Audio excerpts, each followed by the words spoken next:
Okay, get ready because K-pop group The Boyz is fully reunited for their 8th mini album called Be Awake, and it has just dropped. Joining us live now for What's in Store are members, 2 of the 11 members of the group live from Korea, Jacob and Kevin. Good morning to you both. Hi. Good morning, Toronto! Yay! Okay, so Jacob, I know you were born in Toronto, and Kevin, you have ties to Vancouver. You moved there when you were 4. But before we get into more of the personal stuff, let's talk about this latest album called Be Awake. Jacob, can you tell us what listeners can expect from it and about that new single, Roar? Yes, so Be Awake is a continuation of our 7th mini album, Be Aware. So in Be Aware, we had the title track Whisper, so it's pretty much the opposite. During Be Aware, Whisper, we were curious, I guess, angels, and we were exploring this thing called love, and now we are, awaken, and Roar. We are now, just shouting our love and not being afraid to, go for that. And we are fallen angels. That is the concept. So yeah, hope you guys enjoy it. I love how, it's not just your songs that have a story, but this whole release of the album is like a story about yourselves and your evolution. So Kevin, I want to ask you, you guys debuted in 2017 as a band, 11 members. That's a lot, 4 more members than BTS. So what has the evolution of the band been like? Do you guys all get along? What are the rehearsals like with 11 people? Talk a bit about how you've all come together. Right. I think everyone has their own very unique story and different upbringings. In my case, I was actually scouted through a audition program, which was kind of like the Korean equivalent to America's Got Talent or Canada's Got Talent. And I only trained with this group for 11 months, and they told us that we would be debuting as a group, as opposed to the longest trainee member, who was 4 to 5 years into his training. So it was a very awkward dynamic at first, and it took us a while to really get to know each other. But I think just spending lots of hours together, practicing and having fans, enjoying watching us show our chemistry on screen, on stage, it really brought us together. And right now I can say with confidence that these are my bros from others. Yeah, bros from another mother. And I think one of you, Jacob, you're called the mother of the band. So that's very interesting. Yeah, I like how it's kind of like the way to look at your band is like a soccer team, right? Some people are more veterans, some people are newcomers, such as yourself. That's very cool. So I want to talk about what it's been like reaching audiences around the world. I know you guys had your world tour, Europe and North America last year. Jacob, how was that like? Oh, that was an amazing experience. So we started off our concert in the US and Europe, but it started with LA, and it was actually the day right before my birthday. So I actually got to perform in front of the fans pretty much on my birthday, and our parents were there as well. So it was a very special occasion. And continuing on, we just kept meeting so many of our fans, and they just gave us so much energy, love, and support, and we're just so for them, and we're hoping to be able to see them again sometime. Oh, that would be great. I'm sure people in Canada miss you guys. Kevin and Jacob, with more than 3 million fans on Instagram and much more around the world, I am sure. From The Boyz, thank you so much for joining us and talking about your latest album, Be Awake. We certainly are here at CP24 Breakfast after meeting you two. Take care. Thank you so much. Have a great day. You too. And to break, we'll leave you with some of The Boyz' latest music. Stay tuned. Are you ready for the truck trouble? thirsty.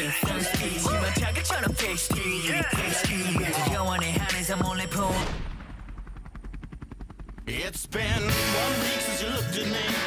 Tucked your head to the side and said I'm angry. 5 days since you laughed at me, saying get back together, come back and see me. 3 days since the living room. I realized it's all my fault, but couldn't tell you yesterday. All right, well, acclaimed pianist and composer with the Bare Naked Ladies, Kevin Hearn, and Juno Award nominated violinist Hugh Marsh, releasing a new album, Dreaming of the 80s. Coming from the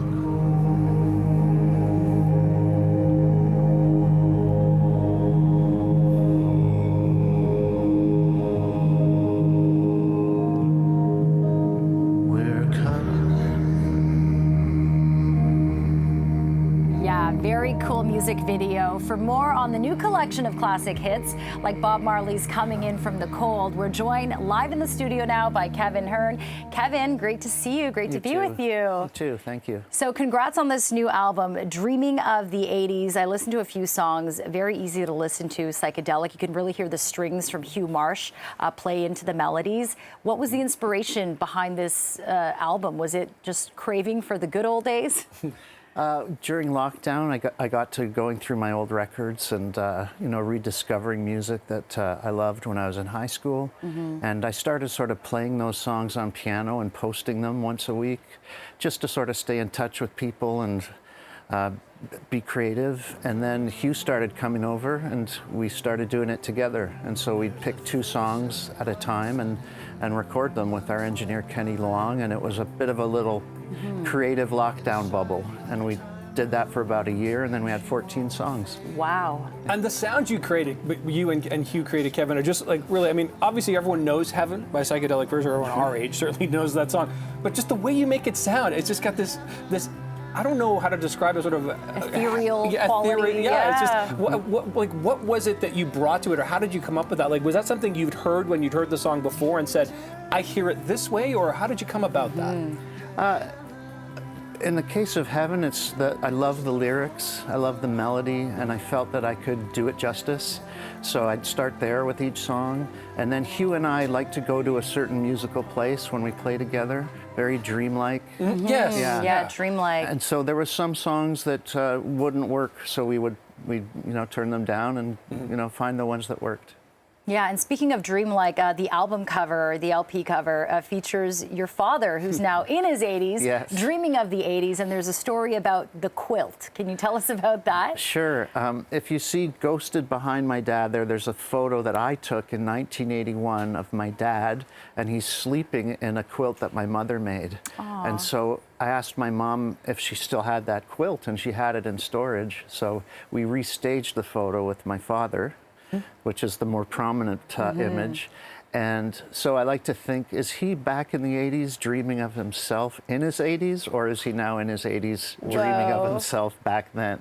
Oh my gosh. I love it. It's meta. Very meta. Totally meta. It is. It's really awesome. And what's on the quilt, and sort of that quilted Rubik's Cube above your dad on the album cover there as well. That is echoed in that video Coming In From the Cold, right? All that, the quilted monkeys, the guitars, the instruments, everything. Yeah. Can you talk a bit about the inspiration for that? Sure. Well, the quilt is made up of old fabrics and T-shirts that my mother had. Like one of my old T-shirts is in that quilt. But the Rubik's Cube is, my friend Don Porcella made that, and he's an artist well known for his sculptures that he makes with pipe cleaners. And so I asked him if he would do that cube for me. And he asked to hear the record, and so I sent it to him, and he said, I love that version of Coming In From the Cold. I'd really love to do a video for that. And so Don is based in Minneapolis, and I also have a friend in Minneapolis, director Phil Harder. So we got together and shot the video down there. Oh, wow. And you created this album during the pandemic, and I have to ask about your own health, because back in '99, you were diagnosed with leukemia and you got a bone marrow transplant. How is your health today? Are you still struggling with health issues from before, or are you okay? It's a constant journey, but I'm alive, and live and kicking, so. Yeah, I'm okay. You're okay, good. Yes, thank you. That's very good to hear, Kevin. And we had Gord Sinclair on the couch yesterday from Tragically Hip, talking about music and what happened during the pandemic and songwriting, etc. How did you find your ability to make music during the pandemic helped you cope and survive with the pandemic? Well, I felt I could follow an idea and have the time to see it through. So it was really good for focusing. Yeah. Like a project like this, we really just made it a routine, and then in the end had this nice record. Yeah. And looking to the future, are you more focused on, your own solo journey? Are you looking to more collaborations? Do you have a different sound that you want to explore, perhaps? I always love collaborating, and I'm always looking forward to the next project, whatever it may be. Well, Kevin, I only wish you were here tomorrow when we could really genuinely say you're coming in from the cold, because it's going to be snowy and cold tomorrow. But thanks for being here on CP24 Breakfast today. Love the new music. Great to chat with you. Thanks so much for the time. Thank you. Thank you. Thank you. Fear, so distinctive, no other style comes near. So when you hear, you got to peer over the ledge to get a glance, to know who is the man with the talent. Flipping the words like my body on the apparatus. Sky's the limit, so we're bound to break through the stratus. With these rhymes that are classic. Forget the fads or the fashion, statements I make on the microphone. Yo, with world a passion. domination, the base of the foundation. No time wasted. Fire walk, we trailblazing. Burn to the next destination. Yeah, we notorious. Ain't nobody can bang with us. Rascals, Checkmate, Cardinal, and Thrust. Claire coming down with that Northern Touch. It's been 25 years since the release of Northern Touch, a song that brought some of Canada's rising stars in hip-hop together. It was a powerful statement that the country was ready to take on the world. And to help celebrate this milestone is former Much Music VJ Master T and one of the masterminds of that song, Red One of the Rascals. Thanks so much for joining us this morning. This is pretty epic. 25 years since Northern Touch. I remember listening to this song on repeat in high school, listening to Missy Elliott, Jay-Z alongside this song. So talk about, let's turn to you first, Red One, what it means to have this song reach this 25-year milestone and really kind of break the ground in Canadian hip hop. Man, I don't even know how that happened because I'm only 25. So no, it means a lot. Like, you know, to see where hip hop in Canada has gone from where we were to guys saying, yo, he's my favorite Canadian rapper, to now Drake being the #1 rapper in the world. You know, it means a lot to just have even been a part of that journey and transitioning into Canadian hip hop, just taking the world by storm. So, you know, I feel proud to be a part of that song and to be 25 years later. It's like, it's amazing. Yeah, and I love how this song doesn't feel dated. Like, I watched the music video yesterday. I was like, this could be a song that's released today, and it's still hip, it's still cool, so relevant, very evergreen. So, Master T, let's turn to you. You're Much Music VJ, and it was a real struggle back in the day to get hip-hop noticed on Much Music. So how did you see it evolve, especially, you know, starting in 1998? Well, you know, it was like anything. It was a journey. I think what happened was the Canadian hip hop artists ended up getting their own identity as things moved on. It was about them, you know, telling their own stories. I mean, obviously they were influenced by, you know, their American hip hop artists. But, you know, here it was, you know, the beauty of it was that there was a strong development, and that came through obviously the music, it came through the culture, and it came through the video. Especially for this video, because I sat on the Much Music Programming Committee, and when this video came out of the box, it was a hit, and you know, also directed by, you know, big time director X. You know, it really laid down what hip hop was, but it also brought you know, the country together. So it was very powerful at the time, and still is powerful, because, you know, just hearing you do your rap lyrics off the top, like, you know, you held it down, you know. So. Thank you. Yeah, I can't forget. I love that part when he's like, Northern ticky touch. Like, it's so catchy. You see, look at that. You see. It's definitely in your head. That song is so just forever in the minds of hip hop lovers. And turning to you, Red One, there's a pop-up event celebrating Northern Touch's 25-year anniversary. It's happening this Saturday. Tell us what people can expect from that. Yeah, shout out to my man Carlos for putting that together. It's been 25 years, so we decided, you know, we gonna do a little pop-up and celebrate, you know, the milestone, and try to bring everybody together and just have some good times, some drinks, and celebrate the journey and where we are today, you know what I'm saying, in hip hop. It's also the 50th anniversary of hip hop, so, you know, it's gonna be awesome. And it's like I said, I feel really proud to just, you know, even be a part of the conglomerate of artists, and being from Canada and being a hip hop artist from Canada, and just being able to help do our part to put hip hop on the map. You know, I'm really proud. Yeah, for sure. It's such a moment because 2023 also marks the 50th anniversary of hip hop. Master T, when you look at how big hip hop has grown around the world, I mean, I lived in China and there were reality shows based on rap and hip hop. And, you know, some people argue, oh, this isn't something that other cultures can kind of adapt and make songs in different languages. What's your take on how it's evolved around the world and how other cultures are embracing hip hop? Well, I think it's the message. I think it's the connection. I think, you know, a lot of the youth and, you know, I think everyone has a passage of hip hop. You know, I don't want to say and date myself because, you know, Red One's 25, I'm 26. So, you know, I don't remember a lot of the earlier stuff. But, you know, everyone has a passage of time of hip hop. And, you know, I have two sons, 25 and 19. And they both listen to, you know, different type of, like, in fact, we have arguments about, you know, what I was listening to and what they were listening to at times. But yeah, I mean, so I think, and you know, you mentioned the global, the global message of hip hop. It certainly does, you know, transcend all over the world, you know, for all different, diverse cultures. So yeah, it's very, very powerful, and unfortunately at times doesn't get the level of recognition it deserves. But this year it's Hip Hop 50, so it's gonna be nice. Absolutely. All right, Master T as well as Red One from the Rascals. The Northern Touch pop-up event this Saturday, February 25th from 4 to 8 at 612 Richmond Street. Catch it if you can. It's going to be great. Thanks so much, guys.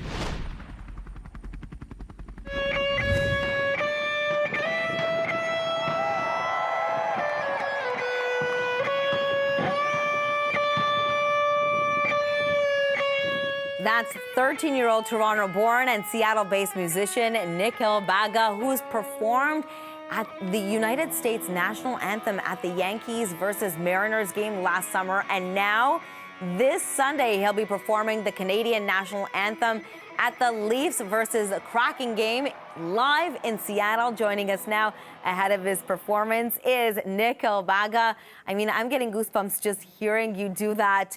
When it was at the baseball stadium, you must be so excited to perform both anthems on your guitar. It's like a dream come true. So I've grown up with the Leafs my entire life. My dad's a big Leafs fan, and now Seattle has a hockey team, the Kraken.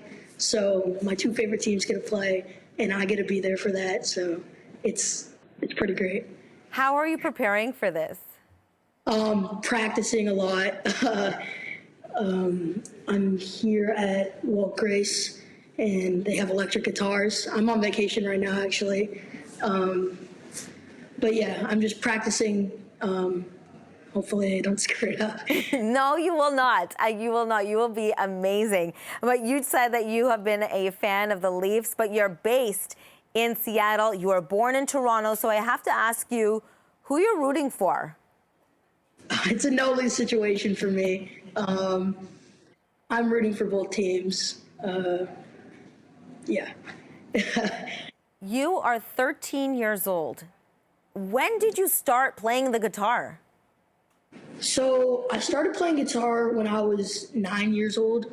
So I've been playing for about 4 years now.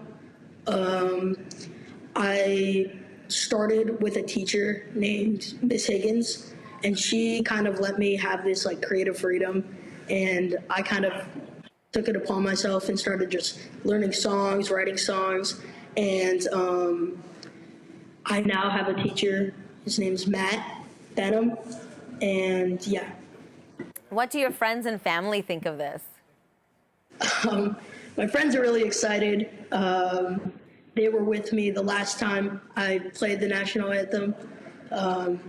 All my friends and family are super supportive, and I'm really grateful to have great people surrounding me. You're going to do unique renditions of the anthem. What does that mean? What is your style? I'm going to give it a little rock flair. Yeah, it should be fun. I'm excited to show the world. Okay, Nickel, we want to hear a little bit of something. Can you play us a sample of what you'll be playing on Sunday at the game as we head to break?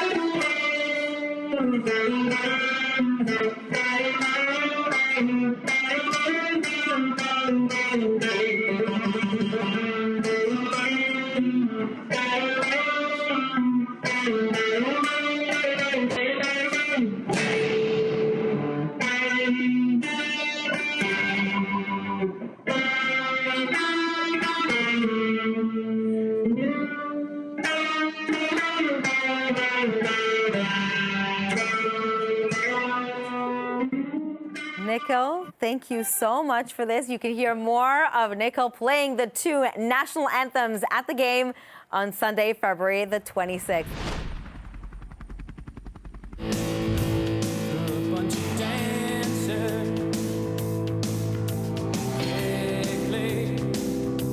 The Tragically Hip's longtime bass player Gord Sinclair is returning with some new music and an upcoming album in the spring. And joining us now on CP24 for breakfast is the Ghoul Guy himself. Let's listen to a Ghoul Guy before we start talking to Gord.